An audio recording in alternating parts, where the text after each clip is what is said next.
Hello and welcome to the PFP podcast. I am Vanessa Riboloni, Professional Capabilities and Insight Manager for the Chartered Insurance Institute.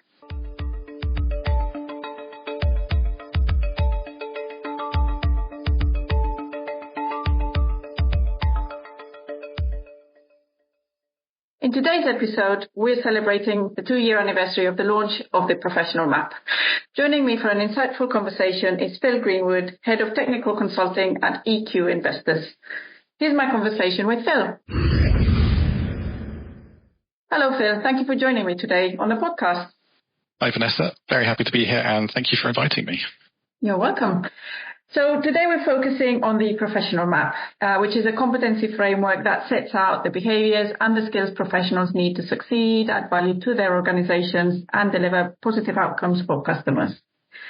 So we connected a few years ago, didn't we? And I'm really excited to dive into your insights. But before we get started, could you share a bit more about your background and your interaction with the Professional Map? Thanks, Vanessa. Yeah, absolutely. Yeah. So I've been in the industry for over 15 years now, the last 10 at least in power planning. As you mentioned, I head up the power planning team at EQ Investors, and I've taken on quite a lot of responsibility, I guess, for training and development. It is something I feel quite strongly about, and I think everyone should have an idea of how they can improve and get to the next stage in their careers, even if that's just improving themselves in their current role. It's really important to have a sort of path ahead that you can follow. As you mentioned, we connected a few years ago now, and my introduction to the Professional Map was perhaps a slightly strange one. But this was back before the map was launched, if you remember. I was exploring options for accredited training through the CII, and this was part of something I was doing at the time, which was kind of an employee development plan. One of your colleagues I was talking to mentioned that something was being worked on in the background that would help me. And they were definitely right. Ogden, if you're listening to this, it's your fault. I'm here now today talking about this. She's such a fan of the Professional Map, isn't she? She loves it. So I think it's good to have someone in your corner, isn't it? But it was something which she recognised would help me, and she was definitely right about that. I think so. To give a bit of context around what I was doing, development plans I was working on, they were trying to delve a bit deeper into what was sort of needed for each role specifically. So, there was always been quite a strong focus on exams and what exams you need to get to a certain stage in your career or certain roles. And I wanted to delve a bit deeper into that and sort of what other skills someone might need. So let's take power planning, since that's what I know better than most things. For that you need to be able to write well, for example, or be organised and so on. So there were specific things I wanted to do around that. But for an advisor, maybe they'd be more focused on some softer skills, so how to have a different conversation, that sort of thing.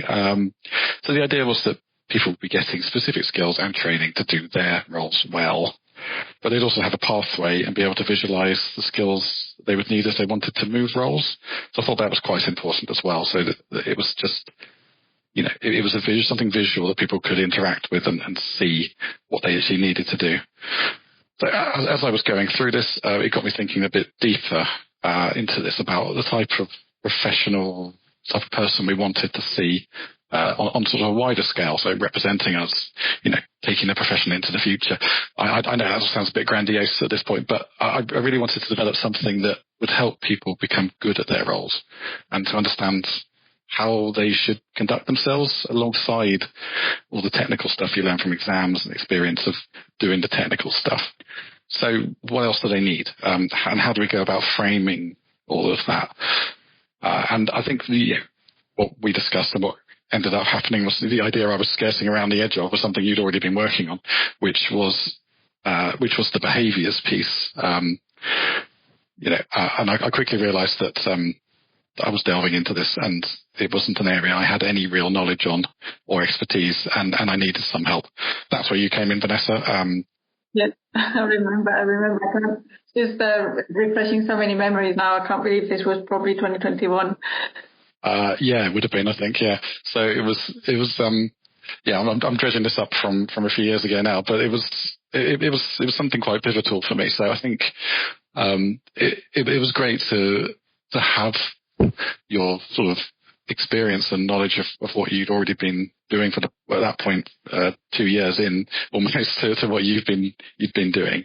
But I knew, as soon as we started talking about it, I knew I wanted to incorporate it into what I was doing as well. Yeah. You were definitely an early adopter, as you said. We engaged before it was even launched. Yeah, absolutely. Yeah, and it was great. It was great to be able to get that insight into it. And as I said, I was struggling to frame it, and this really just came along at the perfect time for me, as I sort of hit a bit of a roadblock. So it really opened up a lot. Yeah, the stars aligned, basically. Yeah, absolutely. Yeah. But really, just picking on what you just said about lacking the knowledge to articulate the non-technical aspects, I must confess that we were also delving into new territory. This was something quite new for the Institute. Historically, we've been very much focused on equipping professionals with technical expertise, so focusing on those technical knowledge and skills that are typically acquired through qualifications or on the job.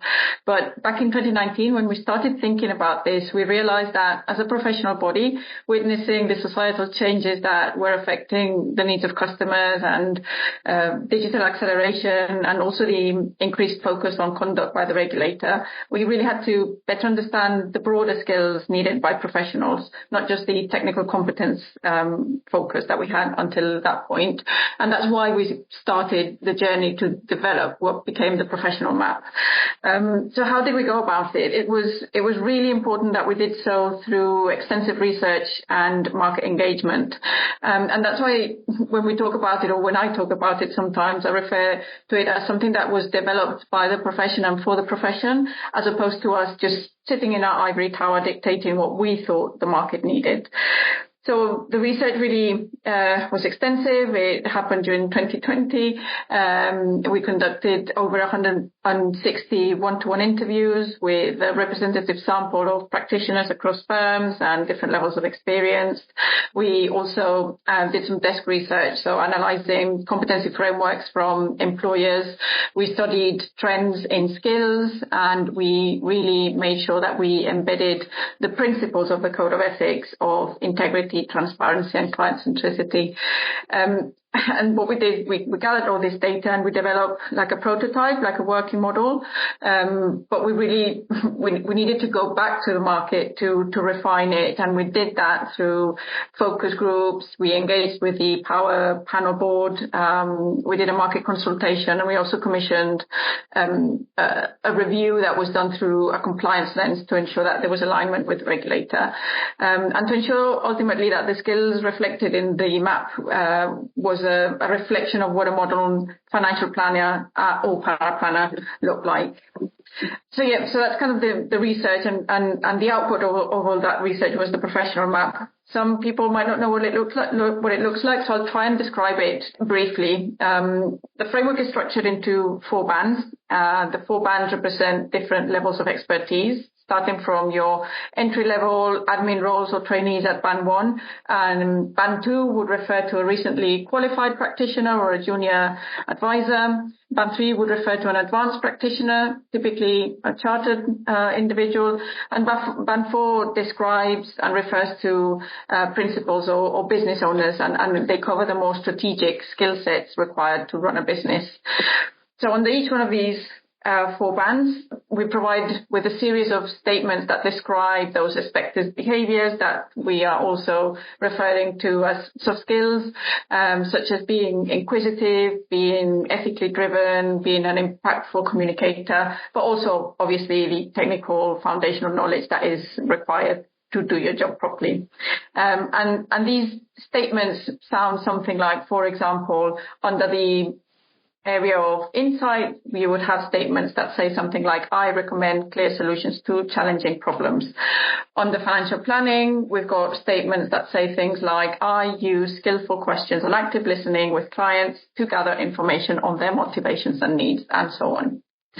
So that just gives a bit of a brief of what the professional map looks like, but I encourage everyone to Google CRI professional map and look at the personal finance version of it. So moving on. We both have very different backgrounds and areas of expertise, but we share a common goal and a common belief in professional development. So What advice would you give to professionals looking to use the professional map to advance their careers? Thanks, Vanessa. First, I would say commit to it, to commit to exploring it and understanding it.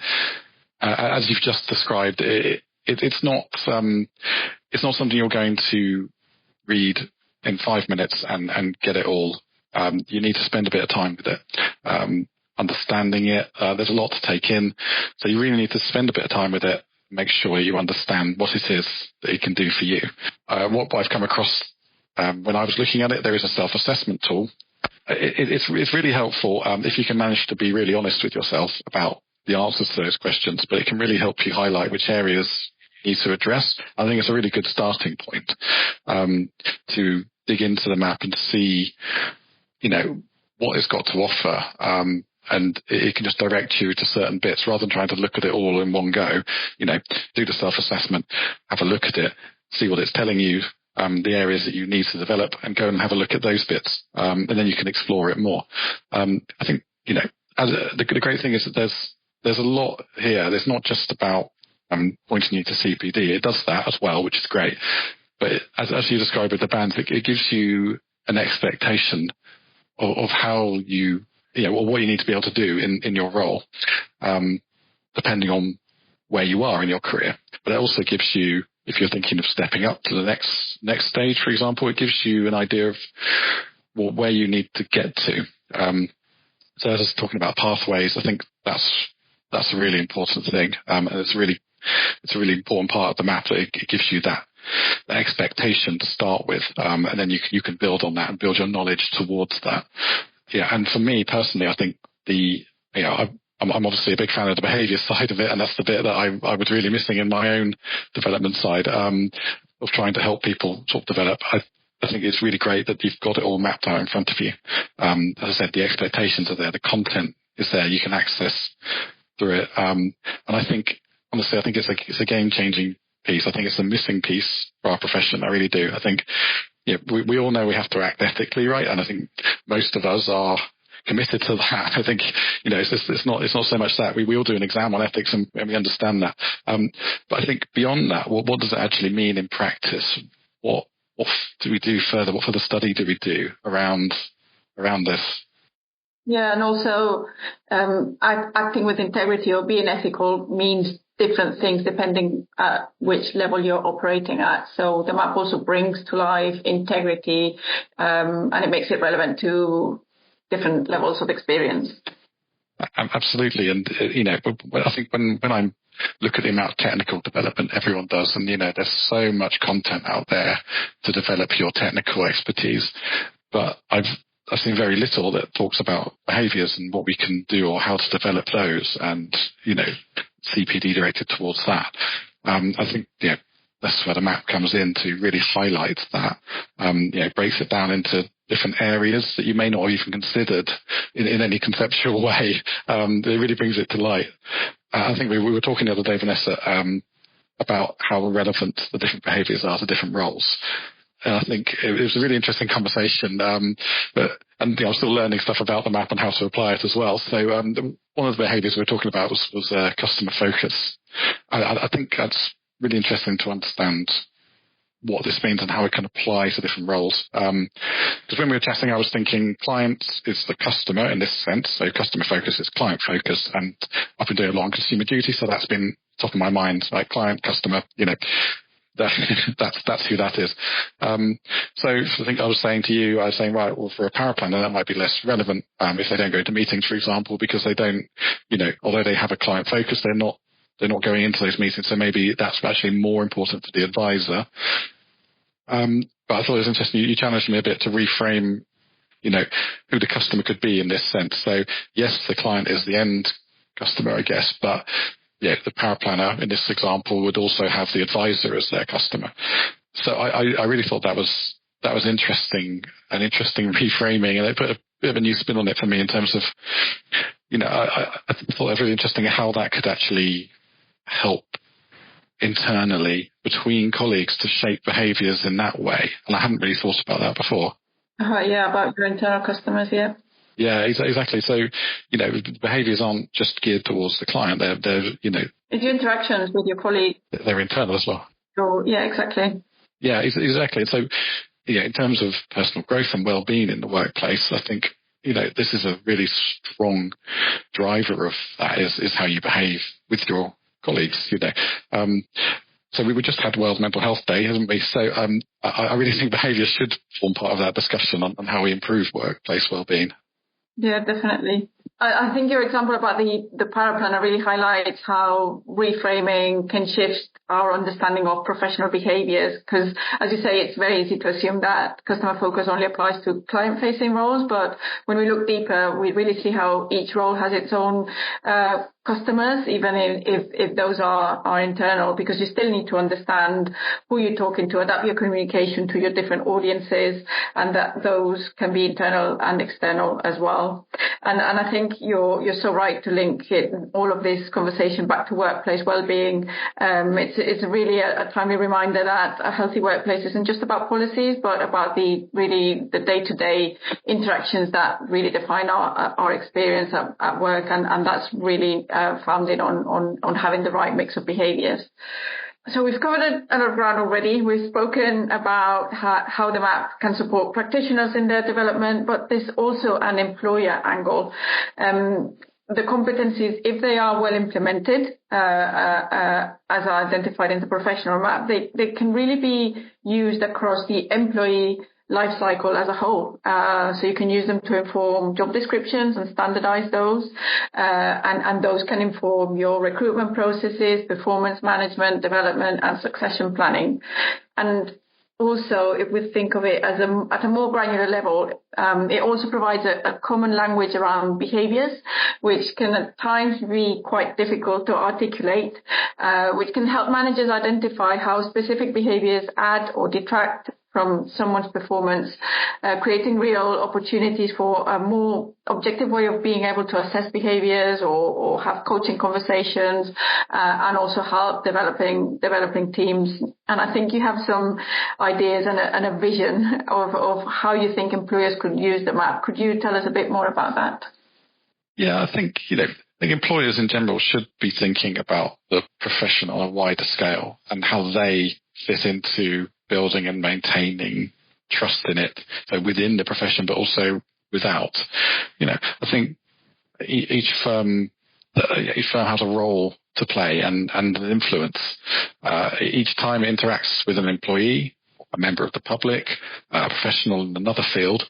For example, there's a reputation there for the profession that it's a hard thing to create, and it's an easy thing to destroy, as they say. So I think ultimately we should always striving for a vision of what good looks like, and the professional map, I think, provides that framework. It is what good looks like, and employers should be advocating for their employees to be as good as they can be, and also providing those opportunities for that to actually happen. It benefits everyone. I think, practically one thing companies could do is actually incorporate behavioural KPIs, for example, into pay and bonus policies and for personal reviews, so that goals can be set around exhibiting the right behaviours as well as other commercial aspects or personal attainment. I think if we can incorporate those and monitor and assess those alongside, that will help build the right type of professional people and push the right kind of behaviour into our roles. I was recently at a roundtable where this idea was discussed as part of embedding the consumer duty across all aspects of an organisation, not just your compliance teams, and how a way of incentivizing an outcome-based decision-making culture within organisations is to include side by side with your more like hard KPIs around sales and advice, incorporate those more behavioural KPIs as well, as you were just touching on. Yeah, absolutely. I think building that trust depends on a mixture of all these things. So the technical needs to be there for sure, but how we behave and interact with people needs to be thought about as well. And and monitored and encouraged in the right way. Otherwise, we're not going to build that trust. Part of that also comes into conflicts, so conflicts of interest. So I think the drivers of poor behavior can often be linked to a reward incentive. So, I think if you're incentivized to behave in a certain way, you're more likely to do it. And it becomes easier to rationalize that, convince yourself that it's right. And then that becomes a habit. And, you could, depending on how senior you are, that could also influence other people as well to then exhibit those same behaviors, because that's the culture that's been. And the role modeling of it. Absolutely. So again, the culture comes into this, that comes down to leadership. How is the culture being affected by the behaviors of the senior employees? Who's monitoring that? How are you building that culture up? And that all comes down to, as they're embedding these behaviors properly into the business itself. And I think, the map is a bit of an anchor, a reminder, something you can turn to for guidance on this. Overall, I think, employers should be using the map. I think it helps them frame the company ethos in a practical way, and they can use it to support, attracting the right employees, as you've touched on as well, attracting the right people into the business, but also the people who are already there. You can provide an enriched experience for them. You can help them grow, help them thrive, help them get where they want to be as well.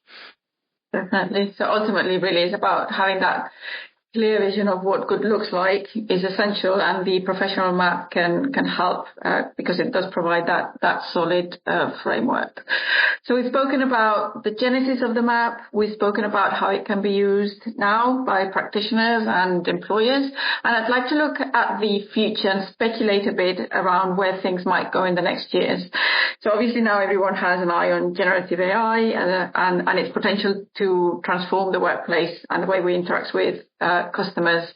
So we're about to actually begin some research to ensure that the professional map remains relevant in this context. So how do you see professionals developing the skills to work alongside these new technologies while still adding value to customers? Yeah, I mean, the AI conversation is an interesting one, isn't it? I think, it's always been important to embrace technological changes. I think we've perhaps been a bit slow as a profession to adopt new technologies in the past. I do think that's improving in recent years. But technology will always change how we do things. That's what it does. What's coming today, tomorrow, that'll just be normal. Or soon enough, that'll be normal. And I think everyone needs to keep in mind that you need to be adaptable and open to change. As much as sometimes change can be scary or intimidating, we need to be open to it. As long as it's being well thought through, well implemented and communicated, change is usually a good thing. And sometimes it's not even a choice. I think the example of the pandemic is a really good one of forced change. We all suddenly, we had to suddenly change how we were working completely. We had to embrace. It definitely accelerated things, didn't it? Oh, goodness, yeah. I mean, we had to just embrace video calling. I don't think many of us had been using it that regularly beforehand. It certainly wasn't widespread. We actually started the professional map research started in March 2020. So our first interviews were remotely, and the first 30 minutes were just discussing how does this Zoom thing work. It's a funny memory.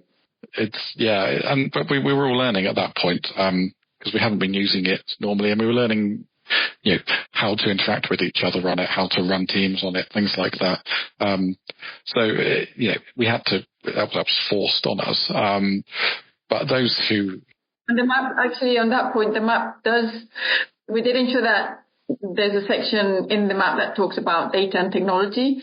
And because a lot of the conversations were around adapting to the new technology, the remote calls and all of that, that made us think and ensure that we included a number of competencies that talked about the importance of adapting to changes in technology, and also to understand the risks that technology and new emerging technologies entail. So that is also captured in the map as a result of going through that accelerated period of technological change.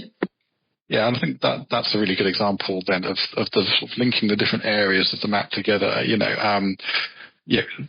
The individuals, we all needed access to the technology, first of all. So we needed to have it. We needed training on it. We needed to understand the basics of it as a sort of starting point. But, the access to it was crucial. But then the behaviors come into it. We had to be curious about how it worked, and how we could, improve how we were using it. We didn't know at first. So we had to then work out what the best ways were of doing that. So you could equally apply other behaviours as well. So such as recognising the potential for video calling to enhance inclusivity for some, but understanding where its limitations would make it unsuitable for others. So it's kind of linking those behaviours into the technological changes that were going on. Definitely. I'm thinking about the way in which AI might seamlessly become even more integrated in our lives. How do you think frameworks like the map can help in making ethical decisions? Yeah, I mean, firstly, I'm not going to pretend to be an expert on AI or know where AI will take us. It's evolved. Yeah, this is very speculative. So don't quote me on any of this. It's evolving rapidly, though, isn't it? And I think there's an inherent danger in that, where a fear of being left behind could drive the wrong behaviours or tempt people to take shortcuts where they wouldn't have done normally. AI is going to change how we do things, but in ways we don't know yet. There are some fundamentals that won't change. I think consumer duty feeds into this as well, and that's focusing on client outcomes. So in relation to AI, for example, this could be ensuring that your client data is safe and secure. Companies should have an AI policy in place and are able to offer guidance to employees on how they should, and maybe crucially how they shouldn't use AI in the workplace. There's a responsibility there to engage with it. Again, it's a sometimes I think this might be a bit of a forced change again. I don't think we can get away from it. And if you don't use it, then you probably will get left behind. But then that's why you need to start thinking about it early and really, thinking about how you're going to adjust and change with this. I think, again, there's a link to behaviours. Curiosity again. We need to explore how AI can help us do our jobs more efficiently, more accurately, can help us serve the clients better. We're going to be relying on AI for output a lot more as we go along. So we need to be scrutinising that output. Yeah, this is a big one, isn't it? Because at least for now, the models do these like hallucinations. They're not trained to say I don't know, and we need to have that curiosity to be inquisitive and have the data literacy to understand whether whatever the AI is telling us is right or not right. But because it's so plausible, it's very difficult to sometimes ascertain this difference. So yeah, curiosity and inquisitiveness is key. Absolutely, and the hallucinations. I mean, sometimes it does just make stuff up. And I know that's going to improve, and it probably will. But it is going to be a case of trying to understand, using our technical knowledge, using our inquisitiveness, to really dig into that and make sure that what we're providing as an end result is accurate, is correct. So we need to be alert to the damage that could be caused as well as the benefits and opportunities that AI represents.